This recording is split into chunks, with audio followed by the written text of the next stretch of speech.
Meus queridos irmãos, saudações de paz para todos em todo o Brasil, em qualquer lugar que você estiver agora, receba meu abraço fraternal.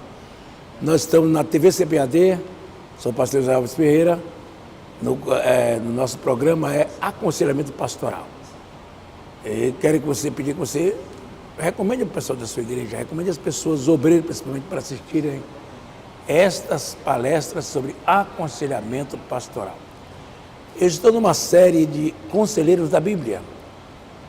Já falei sobre alguns conselheiros e hoje eu quero começar a falar sobre Jesus, o conselheiro por excelência, que é Pai da Eternidade, Príncipe da Paz, conselheiro, né? Deus forte, conselheiro, Pai da Eternidade, Príncipe da Paz, é Jesus Cristo. E lá em Isaías 11:2 diz que ele teria o conselho, sobre ele viria o conselho da verdade, da justiça e tal. O espírito de conselheiro, o espírito de graça estaria sobre ele. Então nós cremos muito no que Jesus nos ensinou e acho que todo conselheiro deve seguir os passos do Mestre, os caminhos do Mestre, por onde ele passou. Pregadores, ensinadores, conselheiros, crentes, congregados, gente que vai para o céu. Precisa buscar os caminhos do Mestre. Os caminhos do Mestre são caminhos de vencedor, caminho de quem venceu o pecado, o diabo, o inferno. Nesse caminho que nós vamos andar. E o conselheiro precisa seguir os caminhos do Mestre. Eu começo hoje trazendo alguma coisa do Sermão da Montanha, que é o sermão de aconselhamento. Se você pegar o Sermão da Montanha, você vai tirar várias lições preciosas. Até meu primeiro livro que eu escrevi foi sobre o Sermão da Montanha, que foi um livro de bem com a vida. Foi um livro que eu escrevi quando eu era quando eu era jovem, né? Escrevi esse livro fez muito bem a muitas pessoas, de bem com a vida. E eu me baseava exatamente no Sermão da Montanha, passando pelas bem-aventuranças, que ali tem até um livro evangélico, que eu não me lembro agora o autor, chama-se Contra a Cultura Cristã. E ele faz uma abordagem de que o que Jesus fala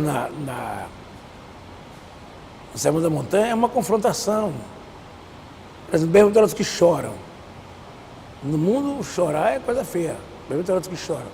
Bem-aventurados que sofrem perseguição por causa do meu nome. Bem-aventurados pobres de espírito. São coisas bem contraditórias para o mundo de hoje.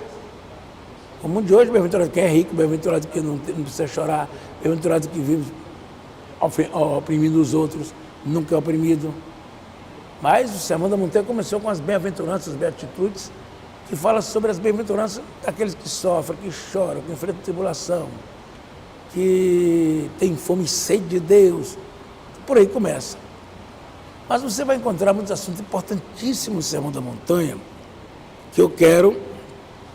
O Sermão da Montanha começa com as bem-aventuranças, depois fala sobre reconciliação, que é um ministério.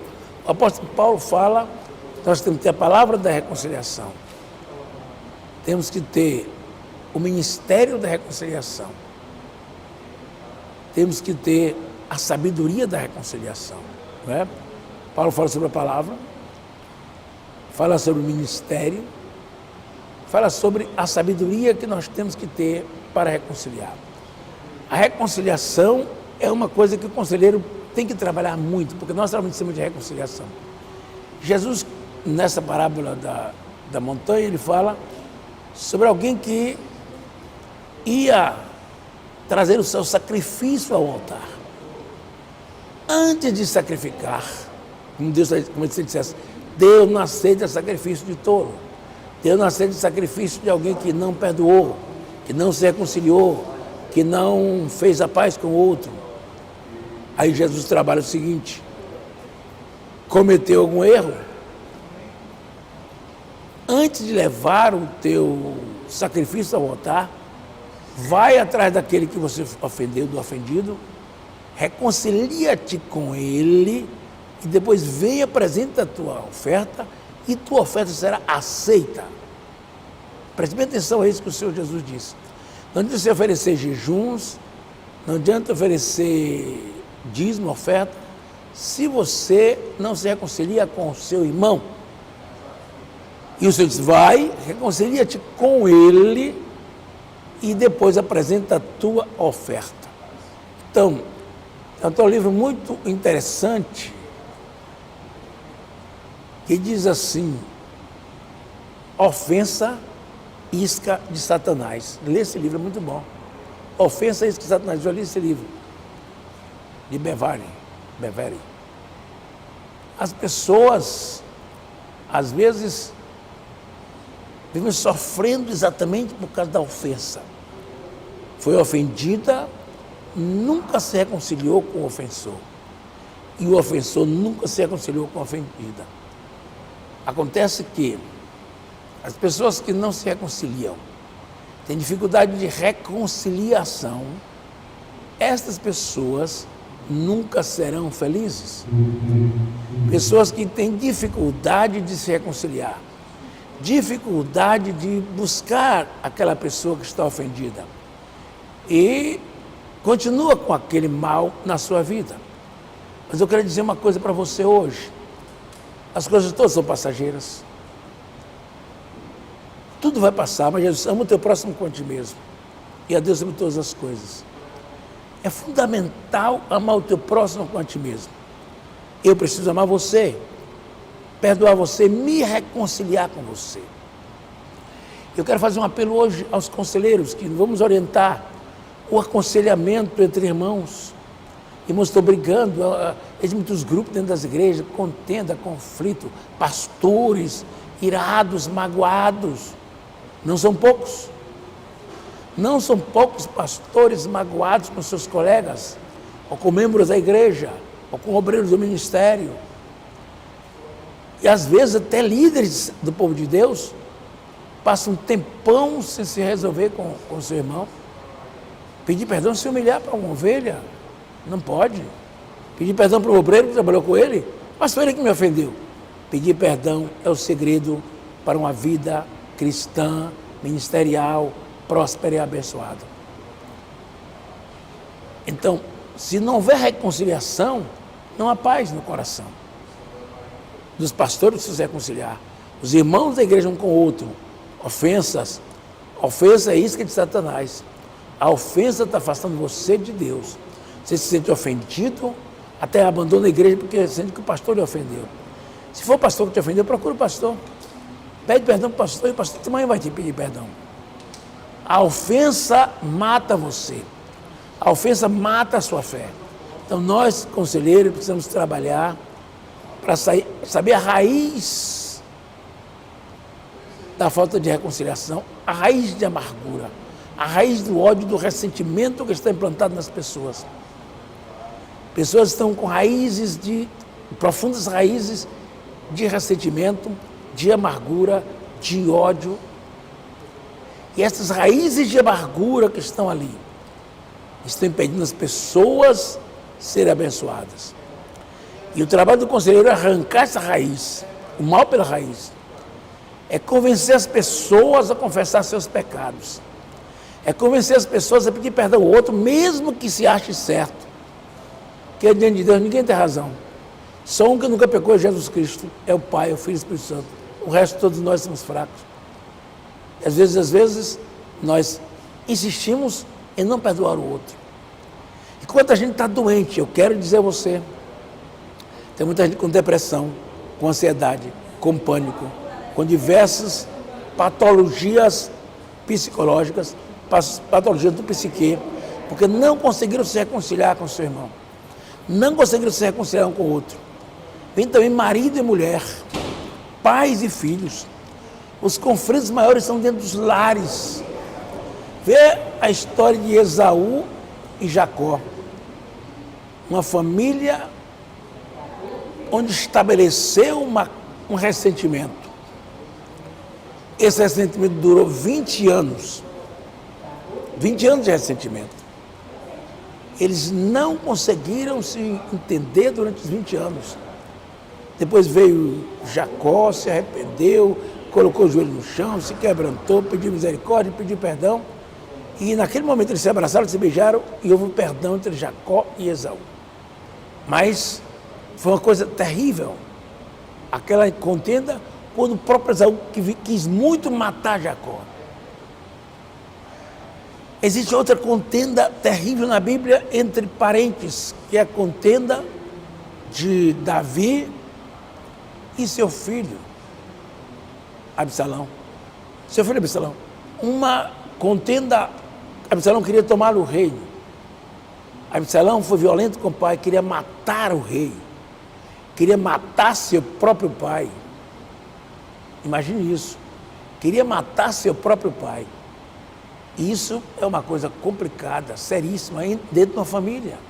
E o pai dele era nada menos do que o rei de Israel, o líder do povo de Deus. E Absalão queria destruir o pai para assumir o reino. Veja que coisa séria entre parentes, entre pessoas chegadas, pessoas íntimas. E isso está acontecendo nas famílias. Pastor, precisa ensinar isso na igreja sobre reconciliação nas famílias, nos lares. Pais e filhos precisam se reconciliar.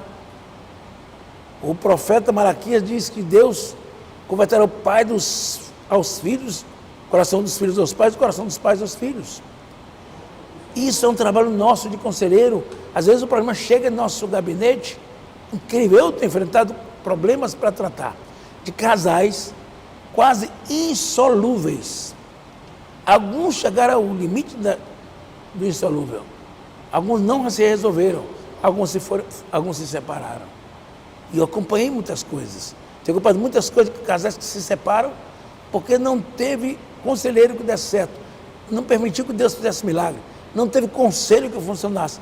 Não teve orientação de reconciliação. Pediram perdão muitas vezes, mas acabaram. O ressentimento não saiu da alma, não saiu do coração. Continuam irados, magoados, atribulados. Resultado que a coisa ficou complicada, a coisa ficou difícil, a coisa ficou sem solução e casamentos se desconstruíram, casamentos se desfizeram. Eu quero falar com você isso, conselheiro, trabalhe no processo de reconciliação, trabalhe no processo de restauração de casamentos, restauração de relação familiar, tem pai e filho, entre irmãos. Esta é uma guerra que está dentro das igrejas, marido e mulher, pais e filhos. E nós precisamos trabalhar, Jesus disse que era para trabalhar essa questão bem, de forma muito séria, a ponto de quem não promovesse a reconciliação, não pedisse perdão ao seu irmão, não podia nem sequer apresentar seu sacrifício de jejum, seu sacrifício de oração, seu sacrifício de dízimo e oferta. Não adianta. Não adianta contribuir para o reino muito em pecado contra seu irmão, em pecado contra sua irmã, em pecado contra seu marido, contra sua mulher, ódio contra seu pastor.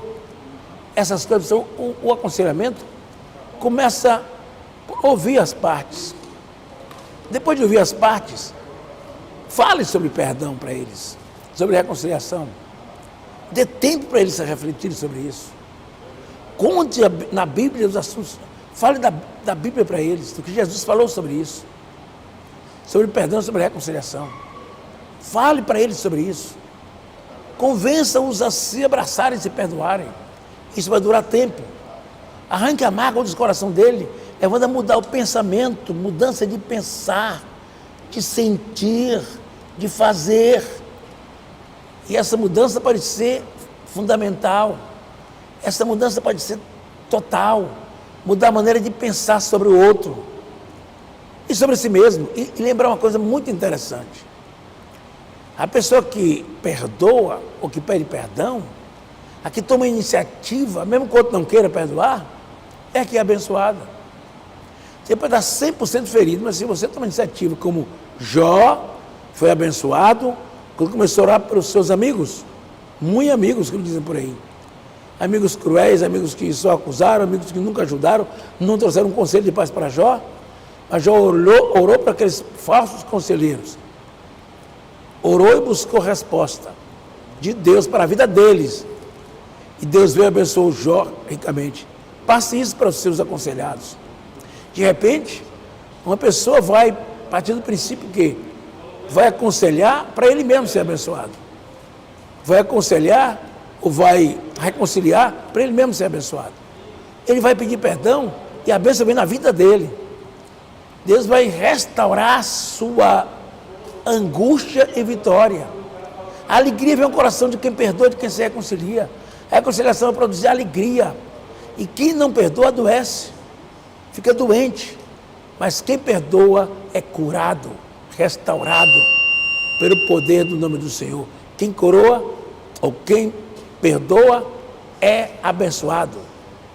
É perdoado por Deus, além disso, abençoado, restaurado, fortalecido, curado, porque aquele mal que você estava carregando por causa da mágoa, da amargura, você vai ser curado, libertado.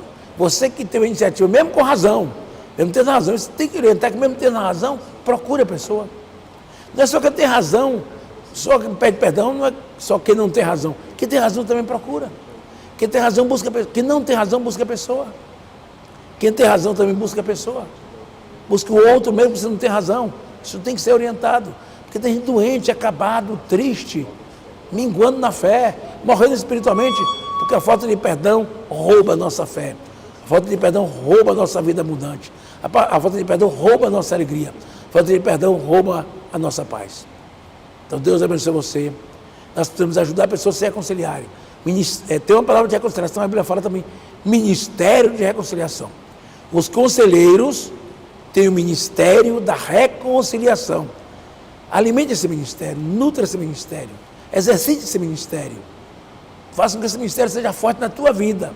Ministério de reconciliar pessoas, de ministério do perdão, ministério da restauração de casais, restauração de família, restauração de amor de pais e filhos, restauração da graça de Deus na vida das pessoas. Um abraço para você. Deus abençoe a todos. Fica com Deus, fica na paz, fica na graça. Nos ajude a ser reconciliadores. Vamos orar juntos. Vamos ser reconciliadores em nome do Senhor Jesus. Amém.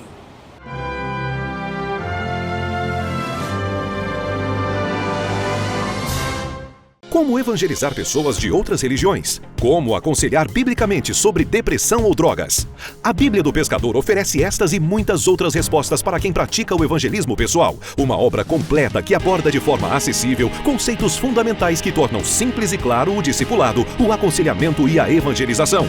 Todo pescador precisa de uma boa rede. O pescador de homens também. Então, vamos lançar a rede? Bíblia do Pescador, um produto com a qualidade CPAD.